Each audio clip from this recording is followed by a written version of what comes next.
My biggest caution to everybody, especially HR people, would be those people that are resistant should find ways to educate themselves. And as an HR person, we need to find ways to communicate the value add back to our employees in a way that they can understand, because the only jobs that are going to be displaced by AI are people who do not understand how to use AI, at least for the foreseeable future. Welcome to the HR Huddle podcast, presented by Sapient Insights Group, the ultimate resource for all things HR. It's time to get in the huddle.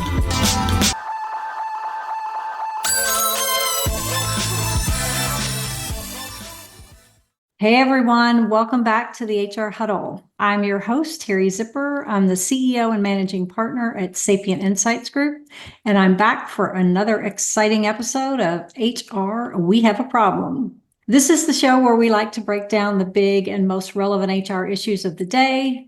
We help you make sense of what they mean, and we like to talk about what you can do about them. Joining me today is Stephanie Manzelli. Stephanie is the Chief People Officer at Employ Inc. She has a background in employee engagement, HR strategy, L&D, talent acquisition. She's been everywhere in HR. I noticed also Total Rewards, my personal favorite, which is kind of where I grew up. Welcome, Stephanie. It's great to have you. Thank you so much. Yeah, I'm looking forward to this conversation. Recruiting is not my area of expertise. Of all the things I've done in HR, I've never spent time in that area. And that, I think that's some of the things we're going to get into today. You know, we talked previously about sort of traditional versus modern practices in recruitment in the wake of AI. And that's all anybody's talking about right now is AI, right? Yeah. Everybody's talking about it, but I think what people want to hear about is who's doing it and what are they doing. I mean, there's a whole lot of opinions out there, but people want to know what's really happening, what's working, what's not working. So I was hoping we could get your perspectives on some of the impact AI is having, specifically on recruiting, but also just HR in general from a Chief People Officer perspective. And I'd also like to tie in some of the insights you all gathered from your Job Seeker Nation report that came out recently. I had a chance to read that. Does that sound like a good plan to you? I think that sounds like a really fun way to spend some time together. So yes. Awesome. Then let's get into the huddle. So I think, there's a lot of things we could talk about, but I wanted to jump right into some of the hard stuff. Right. Recruiting is still, it's one of the top use cases for AI, likely because there's just such a vast amount of data that has to be consumed by a small number of people in the organization to kind of make sense of all of it. And I know there's more responses, there's the need for new and different skill sets to get the best talent. And obviously, this whole process, it's supposed to help make things better, faster, get better candidates, improve the candidate experience, reduce bias, like all this stuff. It's kind of also been accused of doing none of these things, right? So, what are you seeing out there? What's been your experience as we've been, working with AI on the recruiting front? Yeah. Well, I think, like with anything in life, there's positives and there's negatives. I think, one of the reasons from my perspective that talent acquisition has been the place that AI has really kind of taken over in HR is truly because of the number of steps in the process and how many pieces and parts there are to ensure compliance and how many applications you receive in. There's high volumes of work. There's high administrative work involved in the recruitment space. So I think it made it an easy place for organizations to solve for. And I would say, on the positive front, I do truly believe that when AI is generated and coded and created ethically and responsibly, it does have the ability to reduce bias. And that means it has to be designed thoughtfully. And that, that is by focusing on skills and removing things like demographic cues and pedigree and things like that. Yeah. I think It automates repetitive tasks, sourcing, initial screening in some pockets, interview scheduling. That frees recruiters and TA ops folks to focus on relationship building and strategy and candidate match. And I think, the last place I would say that I've seen real positives is in predictive analytics. So helping us forecast things like turnover risk, quality of hire, performance potential, match, all of those things I think are huge, huge positives in the TA space for AI. I would say opposite side of that coin, over reliance on algorithms that does amplify, some hidden biases that are not, carefully audited or have wraparounds to create protection. I think in some pockets when you are not shopping for the right tools and technology, it can perpetuate the belief that human judgment is not part of the process, and it has to be. It's critical for assessing cultural fit and leadership potential, which is why I think the recruiter's role is even more important now. And I would say, if you're again over reliant on it, you can depersonalize the process and the candidate experience maybe isn't as thoughtfully maintained. And so I think it's really important as an HR person and as a TA person, you're balancing the use cases of where you're implementing your AI. Yeah, yeah, you're right. And you really do have to set that balance of what's the automation part of this equation and what's the human's role? And it makes the human's role so much more critical in this process, right? So how have the roles in the recruitment and talent acquisition space changed? What are you seeing there in terms of like what people are looking for those jobs, right? Yeah. Yeah. The skill of a recruiter, like what a company is looking for a recruiter, or how the recruiter's role has shifted. How the recruiter's role has shifted, I think would be interesting to people as they think about, as they start to deploy this kind of capability, what are they going to need to do to upskill their talent acquisition team, or what are they going to need to look for in their next hire? Yeah. It's so funny. When I started in the TA space, I started as an assistant at an organization, and I loved my manager at the time, and she was teaching and training me so much about how to source and find great candidates. And way back when, it was all about pedigree, past titles, education, companies they'd been at. Mind you, I was in a Fortune 100 company at the time, and it was so heavily focused on pedigree. And I just thought, well, I don't fit that mold, but I'm good at what I do. And I remember being very confused. And I remember my first big, influencing activity. And this is an honest to goodness story. I found somebody in a magazine who happened to live in the area that our organization was located at and happened to do the job that we had open for a rec. And I begged and said, hey, if I find this person, if he responds to my LinkedIn emails, can we interview him?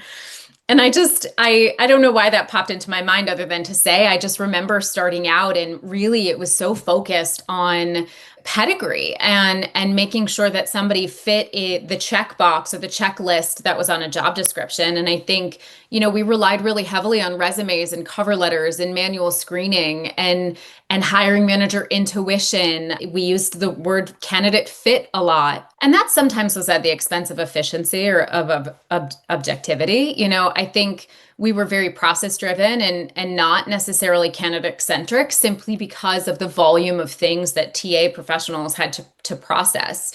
I would say if we fast forward even 5 years ago or maybe 4 years ago, we were so heavily focused on employment brand. There was so much competition coming out of COVID for talent. And so we were focused on how to sell your organization, how to sell the opportunity. We started to see salaries rise. We started to see equity incentives rise. And there was this great competition, and your recruiter had to be really strong at employment brand and marketing opportunities to candidates. Fast forward to now, there's a macroeconomic piece here, and then there's a technology piece here. And the thing that I think is for the better is we've really shifted to skills first hiring. So less emphasis on things like linear career paths and formal credentials, And those AI driven tools are helping us look for talent fit. So screening through thousands of applications quickly, the candidate pools you've already built, how do you create, fostering engagement and communication channels through those, helping us analyze skills and match things, at scale. I think it's created this emergence of structured interviews and really solid skills assessments and data-backed hiring recommendations, which means that our recruiters need to be much more, much more stronger in behavioral-based interview and assessing cultural fit and validating experiences from a candidate versus, a candidate having a bullet on a resume that says, oversaw a benefits team. Now, really, it's understanding, well, what made you successful in overseeing that benefits team and how does that match the use case for our organization? So, recruiters, that was a very long way of saying, I think recruiters need a consultative approach. They very much need to have consultative skills so that they know how to have these deeper match conversations with a candidate because they have the time to do it now because AI has helped free up some of the administrative tasks that have historically been on their plate. Yeah. Yeah. I was always impressed with the just the sheer number and volume of things that they were getting across their desk and trying to figure out, okay, who are we going to talk to? Who are the best candidates? And now that number has gone up exponentially, right? I mean, they're getting upwards of 1,000 resumes for one job. I mean, it's just so I can see where that process has helped tremendously. And I've always been really impressed at those people who can find people that aren't even looking for the job, right? And so I think that's another thing that AI has really helped more people be able to do is I'm not finding anybody in this mix. How do I go find somebody who, hasn't even applied? Like that data's out there. You can find those people. They're always trolling you on LinkedIn and things like that. So And um I did that. One of my yeah. jobs was sourcing strategy. I was in a TA strategy team, and one of the jobs that I had was in those really hard to fill roles. What is the really unique strategy that we can support our recruiters with to figure out, or our sourcing team with, to figure out how to attract talent in all of non-traditional pools and non-traditional ways of attracting them. And now we have technology to support and help with Yeah. that, which is incredible. Yeah. What are your thoughts on this? I'm sure you've been following this Mobley versus Workday case where, there it's interesting. I mean, I think that's going to have a lot of people are watching this and trying to figure out the potential impact this is going to have. I don't know if it'll really go anywhere, but it seems to be at least making it through the early rungs of a lawsuit case. So I think it'll be interesting for this particular area and AI in particular. Yeah, yeah. I think everything has the potential to go sideways in life. And I think that's why it's really important, as I evaluate technology for my team and then just generally in my career, I do a lot of consulting. So the organizations that I support, making sure that you are partnering with organizations that have ethically and responsibly created their AI. For us at Employ, one of the things that all of our products have a wraparound and are indemnified by IBM Watson. And so, we make sure that we have reduced the bias in our process and in our technology build. And that's really important to us because it's only as good as the trust you can place in it. But I do think that this will send some waves through the technology community. And Yeah. I think, to be honest with you, I think other organizations can only learn from this, to be honest. Yeah. No, it's definitely, I mean, we see this with every big new thing that comes out. There's always a challenge, and there should be, right? I mean, we need to challenge these technologies and make sure we're getting what we expect to get and that we are implementing them ethically and fairly. Obviously, this is going to take a lot of work off people's plate, and people want to know, well, what happened to that work? Like what happened in that black box while nobody was looking, right? Yeah. Well, Who decided what showed up for the recruiter? Because the recruiter doesn't look at every single resume, right? yeah. The technology is deciding which ones to serve up based on the job. Well, And go ahead. No, that's a really great point. And I think as you're evaluating technology in the TA space, it is my domain. And so I think it's really important that everyone who's listening sort of knows that as you're evaluating the technology, dig in and ask those questions. Really ask to see what happens to those candidates. If they go to a black box or if they are dispositioned, that's not great. That's a terrible brand experience. That's a terrible candidate experience. You should be looking for organizations that maybe match you with the candidates that they think are likely the best fit, but still feed you all of the candidates Yeah. because I think it's important. And then I think the other piece of this is within your process. So you will see if you were to look on any of my recruiters' LinkedIn's, they'll post a job and a couple days later they'll edit their post to say we have over X number of applications. We're going to pull that posting down until we can review every candidate and respond to everybody because it's not a great candidate experience to collect all of these applications and then to just never hear back from the organization. Number Yeah. one, but number two, I don't need 1,000 applications for my one opening. I don't need 300 applications for my one opening. That's to me, that's a little, it's within my process, but it just feels a little greedy to me if we're able to identify the best possible candidate in the pool that applies. Yeah. Well, and it's interesting too, because now you have a bit of AI talking to AI, right? Like the candidate is using AI to write their resume and write their cover letter and to better match what the job description is asking for, right? And so, now they, regardless of their background, they're going to look very similar to what that job is asking for with that connection. So, it Yeah. obviously, I mean, the candidate's first experience, most of the time, unless they're a customer of the client, is that application process. Are you seeing that get easier for them? Because, I don't know about you, but I'm seeing a lot of people on LinkedIn just complaining about that process still and saying things like, well, I instantly got, a message back that said, I wasn't qualified or they're not going to look at me for the job. So I know AI just immediately screened me out. Yeah. Well, yes and no. So I think some of this is perception. A lot of this is how you configure your systems too, right? So like, years ago, I did a major ATS implementation from a very predominant brand. And, part of the workbook for configuration was to determine how many hours between application and auto disposition that notification went out to employees. And so some technologies are configured that way. Some technologies ask you a series of questions in the application process, and if you answer yes and no, things baseline like what you're willing to accept from a salary or whether or not you have X number of years experience, that system may be coded to hard disposition you. Yeah. Again, as you're evaluating technology, I think these are really important questions that HR folks should be asking of those sales folks that they're interacting with because you want tools and technology that create a really thoughtful candidate experience. And much of this is within the process of the HR team to be able to control what interaction points the candidate has with the org and frankly, what the application itself looks like, what questions you ask, how much information you duplicately enter. So Yeah. much of that is on the HR team versus the technology, to be honest with you.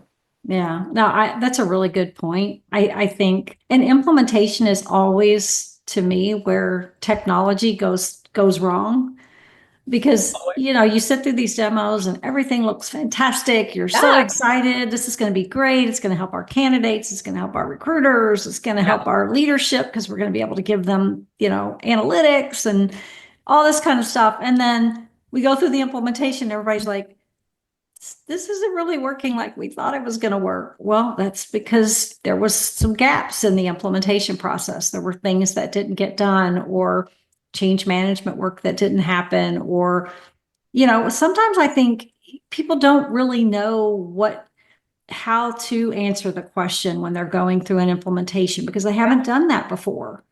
So it puts the onus back on these implementation teams and systems integrators to make sure that they're asking the right questions and helping the team who's going to use it to get these questions answered in the best way. And again, we're early days. So even on that side, they may not even have the right answer at this point, right? Because they're still learning how to get, make sure that as we implement AI, it's going to deliver the results that people are looking for.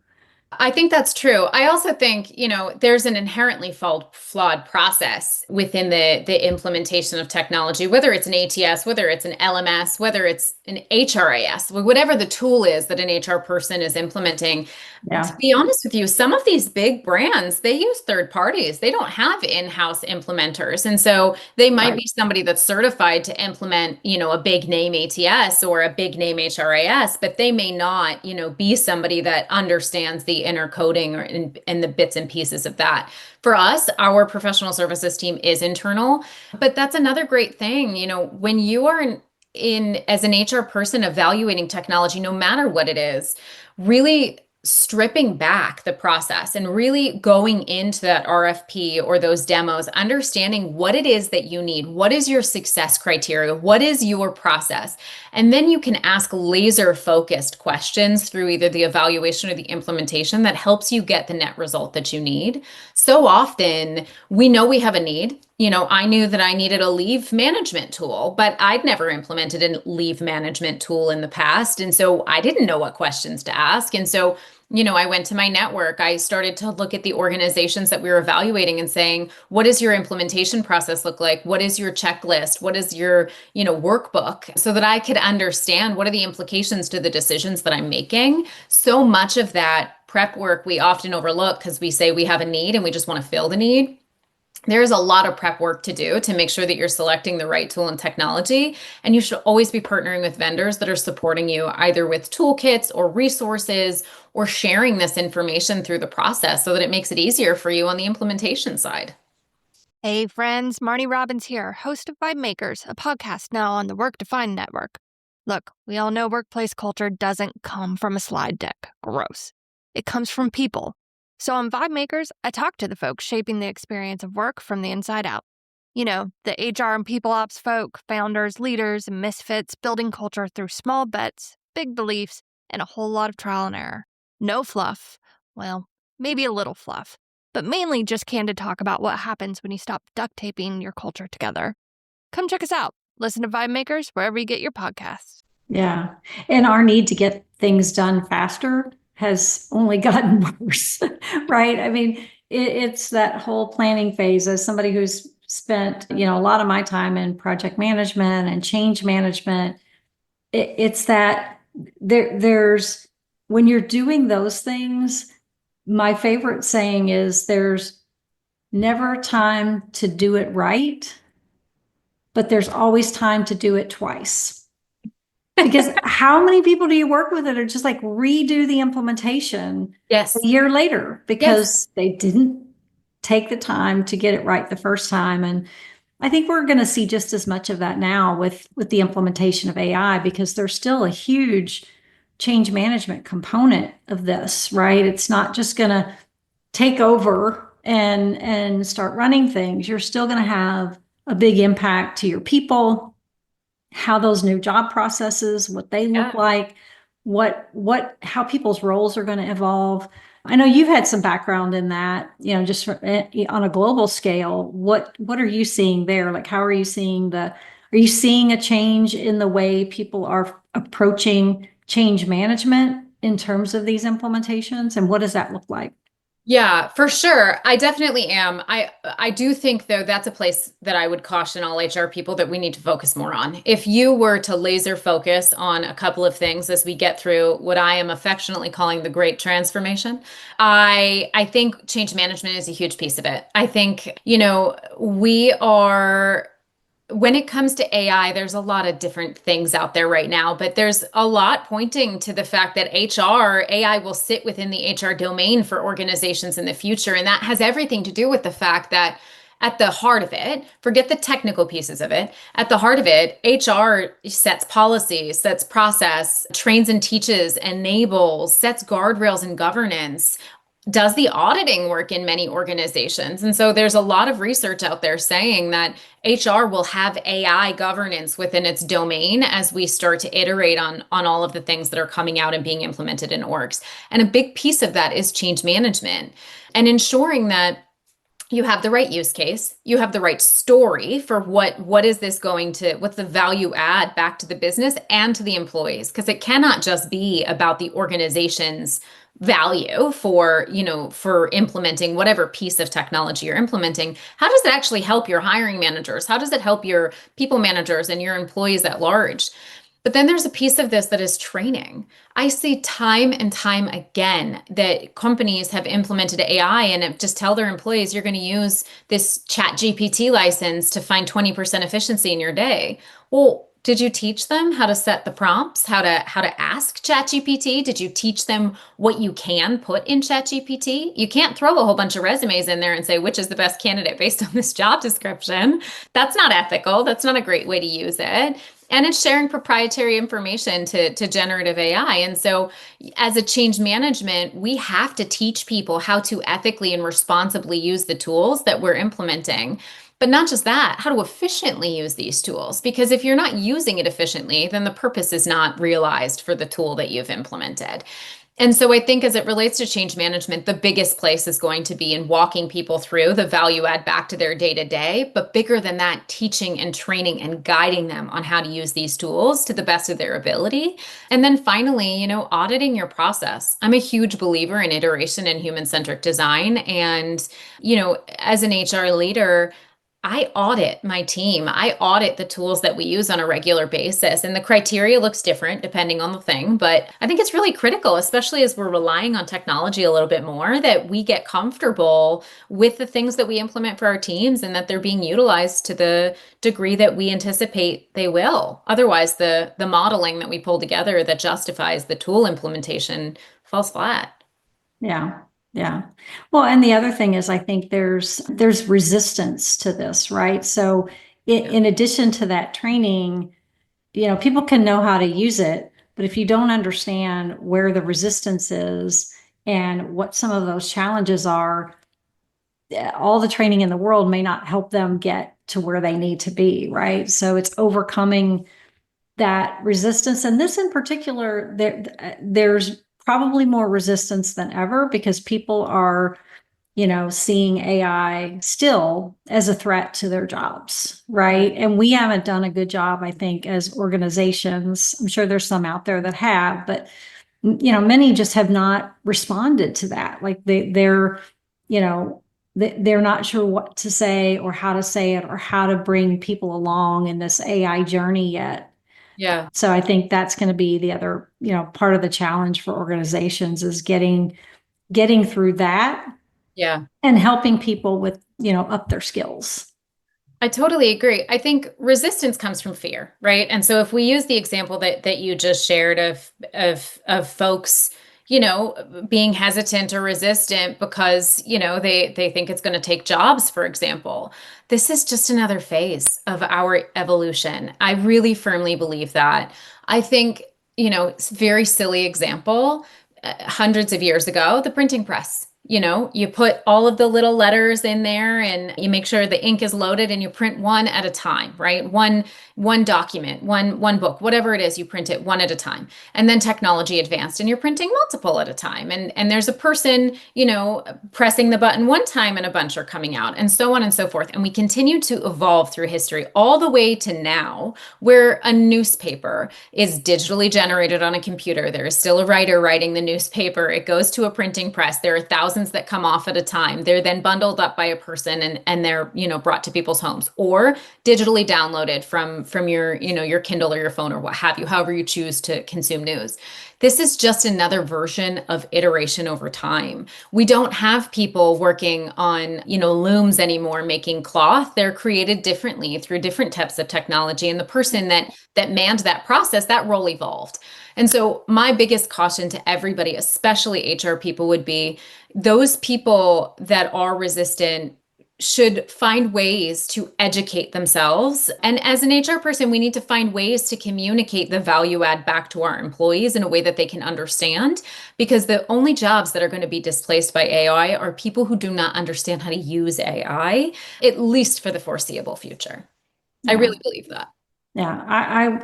I'm advising everybody I know to at least take a basic class and understand what it is, because I think the people who are going to do well are going to be those people who see the new job.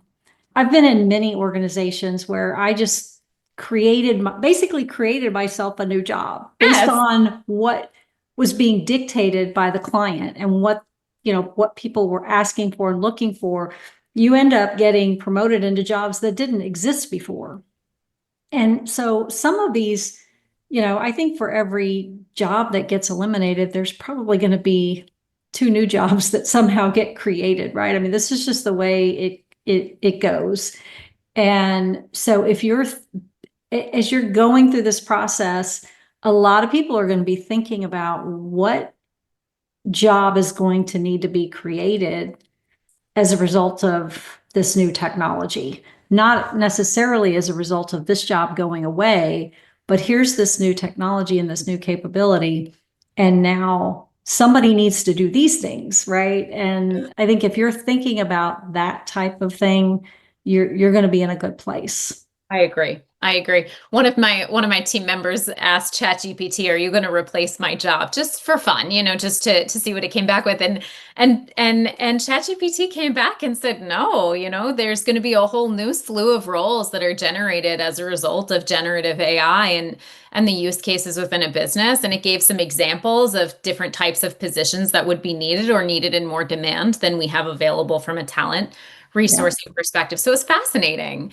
It's fascinating. And I think too, we are seeing we're not talking about it as loudly, but if we take tech out of it and we think about just the job landscape as it is, there's a shortage in the United States and frankly globally, but I'm more versed in the US on this particular topic. There's a huge shortage of trades workers. And so there's a whole other opportunity of other, avenues for roles. And so I don't think that AI will be replacing jobs anytime soon. I just think it's going to be augmenting and finding efficiencies within the way that we work. Yeah. And I'm kind of the opinion that part of it is, how does it help us slow down a little bit, right? Because we've been running so fast and so hard for so long. And, we're all talking about mental health and wellness in the organization. I think what I'd love to use AI for partly is to help us deal with that, right? We don't always have to be working 80 hours a week to get stuff done or get to the top or, whatever it is we're striving for. How do we take advantage of these efficiencies to give us more time to be ourselves and to, have a, what is it? Work-life balance. I don't think that's Yes. still a word, but there's a newer term for it, but maybe it's life-work balance. But in any event, I think I could see that helping us in Yeah. that regard if organizations look at it from that perspective. Yeah, I think for sure. Yes. Yeah. Are you seeing anything interesting you guys did that 2025 Job Seeker Nation report, right? That looks at the market, gets sentiment analysis from candidates and things like that. Is there anything big you saw there? Yeah. Yeah. Yeah, I would say two things reign supreme for us. The first piece, which I thought was just so fascinating, was, this concept of trust between employees and employers and just the fragmentation of trust. I thought that was fascinating, and it really aligns with, the Edelman Trust Barometer that came out earlier this year as well. So I thought that frankly was fascinating. Yeah. But candidates are still focused on the candidate experience within organizations. So making sure that their applications are not going into a black box and, that they're receiving frequent and quality communication from the organization. That's something that we've seen time and time again. I would say my favorite favorite piece of this report. I loved the report this year. I gobbled it up as soon as we had the analysis back. My favorite part of it was there's this, and if you haven't read it, I strongly encourage you to. There's a section in there about compensation. And it's an overwhelmingly high percentage of those that searched for new jobs and received a job offer. The compensation was either at or above their expectations. And so we keep hearing about comp in the market right now. And it was just fascinating to see that the overwhelming response from our survey participants were saying that the market conditions are favorable from a compensation perspective. So that I thought that was fascinating. Yeah, I saw that. I did have a chance to read it. It was a very interesting report. I was at the World at Work Total Rewards 25 in Orlando Yeah. and I was speaking on pay transparency or basically data transparency in general. And that was a big part of it. What it kept coming down to was having trust in the organization and in the leadership that they're actually telling us what we need to know and being open about, what these opportunities are around pay and things like that. And I did see I think it was an ADP report where the number of people who felt like their pay, what was the terminology they used? They felt like they were being paid fairly was going up. So Yeah. there's some linkage there. I mean, I don't have any facts, but there's obviously linkage there that organizations are becoming more transparent in that area, and people who feel like they're paid fairly, those percentage of people are going up. Yeah. Well, So and I think that has a lot to do with just how the legal landscape has shifted. There are so many states with pay transparency laws. There are so many organizations that are, remote or hybrid or hire folks across the country maybe that they hadn't in the past. And so when you run into situations where you operate your business in one of these states, you see more and more, publicly posted compensation information or internally posted compensation information or the tools that companies are using. We use a tool internally for our comp planning that provides transparency to our employees. This is the range of the role, and this is where you fit within that range. And these are the factors that contribute to the why. And we've focused on upskilling our managers to be able to have compensation conversations with our employees. So I do agree with you, there's a linkage. I don't have any data to back it, but I imagine that probably in the next 12 months, somebody who's smarter than me will find a way to link it and tell us what's actually going on. yeah, no, I agree. You've talked about a number of things. I think, as we think about bringing AI into the organization, recruiting, or, anything else, right? I mean, there's a lot of other use cases as we start to think about HR Yeah. and what we could automate, all of the compliance stuff. I mean, nobody wants to do that work, right? Let's get that off our plate. But, we talked about implementation being a key area along with change management. We Yeah. talked about looking at your processes. Is there anything else that you can think of that you might leave the audience with today that, they should be thinking about or considering or getting to, starting to work on to make sure that they're prepared for, some of the changes that are coming? Yeah. I think most importantly, I would say, AI is fundamental. It's not going away. And so we have to find ways to adopt it that we feel comfortable with. And so, just wherever you are in the evaluation process, what I would say is you need to look at your unique HR team and your unique organization and say, where are the pain points that currently exist within my HR process? Are they compliance ridden? Are they administrative work in the TA space? Is it, repetitive questions from employees that maybe are not looking on an internal Ethernet to find the answer? What are the points in your process that are slowing the team down? And those are the ones that I always recommend people try and solve for is their pain points first. But I would strongly, strongly consider any HR person through this transformation that we're on to really take a look at slowing down to go fast. And so what is the criteria that you need to implement a tool or technology, be honest about the things that you don't know, and then really over-index in the communication and change management. To your point, Teri, people are resistant when they're afraid. And so how do we provide a level of transparency and clarity to people so that they understand what the strategy is, why we're implementing this, and then teaching them how to follow a new process or leverage a new tool? Those, I think, are the most important things for any HR person to really invest their energy in. Yeah, yeah, you're right. And they're not going away. The boards are coming down on the CEOs, and the CEOs are, and you mentioned it earlier. I mean, they're looking to HR, right? Yeah. Because it's a people It's a people thing. challenge, right? So they're going to look to HR to step into the breach here and figure it out. So it's coming hard and fast.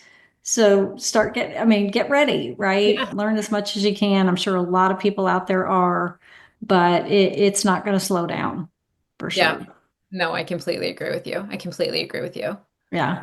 Well, this has been great. I really appreciate you coming on. Thanks for joining, Stephanie. It's been a great conversation. Where can people find you online and on social?